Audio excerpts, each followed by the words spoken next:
Cup's the new one. The other video that's virally, that's the adult nursery rhyme that they're talking about.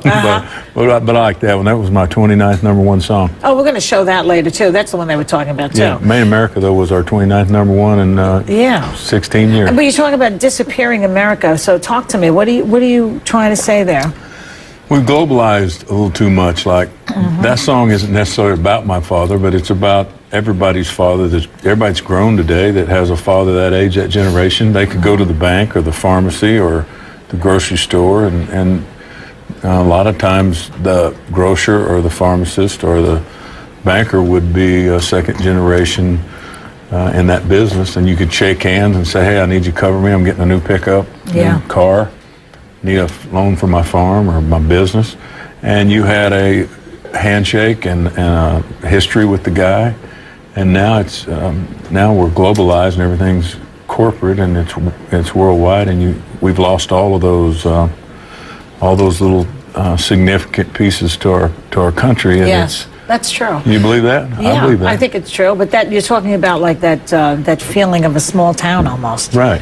But they're also, they're also people are getting greedy. I think corporations are getting greedy because they want more and more profit. They can get the same dress made for $10 an hour. Over here, it's $10 an hour, and they don't want to take the hit. Can't do it. I tried to open a factory. I met a guy in California who designs clothes, and he said, I want to do he heard this song, he said, I want to do some Made in America jeans, inexpensive that everyday people can wear, and I want you to promote them and be my partner. And I live in Oklahoma, and they said there's a factory there that's out of business that could put 300 workers back together and put them back to work. And as a non-profit ran cost only, we were $6 or $7 higher than the average jean in the major retailers. Even as a non-profit? Non-profit. Yeah, so there's no way out of this. There's no way out of this. It's really a tough. We're in a bad upside-down loan here in America. Well, so do you identify, or what do you think about the people who are doing the Occupying Wall Street protest? I don't know much about the Occupy Wall Street, but and the pictures I've seen of it, the few pictures I have seen of it, I have a difficult time threading all the signs together.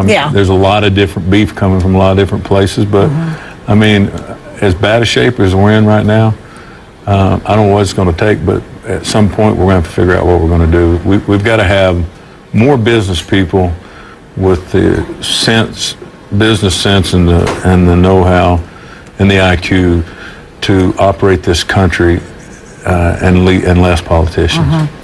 Well, yeah, and then you have, on the other hand, you've got the Tea Party, do you think they're similar in any way? I think they're all those parties have extreme nature to them. I think anybody who, from one end to the other, I think they're all equally have some extreme sides to them. Well, at least the thing they have in common is that they're out there protesting, and I appreciate that. I think that they're different, though. The Wall Street people are angry with the fact that they're the 99% of the people in this country and 1% controls the wealth, so they're mad at Wall Street and they're mad at that. But Tea Party seems to be mad at the government. So they do have different reasons that they're angry. But the one thing they do have in common is that they're both pissed off. They speak out, don't they? Yeah. And rather be pissed off and pissed on. That's right. That's a good song for you to write. Have I you should write that? No, but I can write it here when we leave here. Bette Midler was here yesterday, and she said that she wants to go down and bring the porta potties and buy some porta potties for them. What do you think? We want to buy something for them? We could go down and cook them some ribs or something. Some ribs. They could use it, I think. Give them a beer. Yeah. They're tents. They have tents, Now, you were in Iraq this year, I understand, for your 9th USO tour. And, miracle of all miracles, finally they're coming home, these guys. Obama's bringing them back. Beautiful thing. Are you happy? I'm happy they're coming home. They accomplished any missions that our country sent them on, or whatever their missions was laid out to do. I can't see it going over there 9 years and doing 180 shows. Next year will be our 10th year.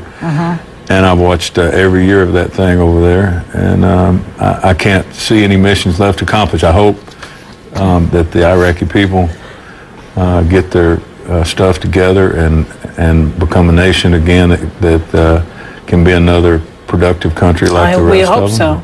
I mean, the GOP candidates are already all over Obama for pulling out, but it was Bush's plan. Bush had a plan to pull out in 2011. As we are still mourning, like commemorating, and also pay tributes to the legend that is Toby Keith, who passed away just a few days ago at the beginning of this month.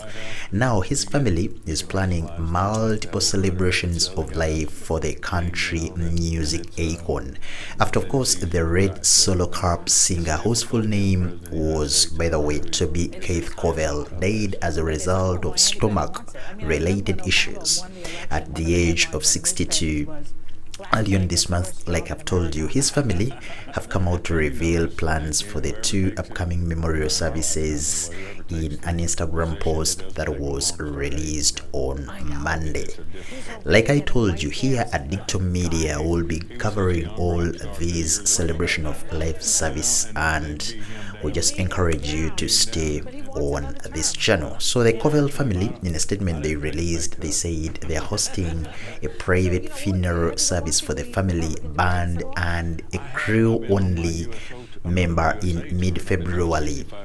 A memorial service to honor Toby will be announced only on Keith's social media pages. Of course, that's what the relatives or the family wrote. They said, in lieu of flowers, the family appreciates donations to the TK Foundation One to support the OK Kids choral. And of course, they said everyone should, by the way, participate in this donation.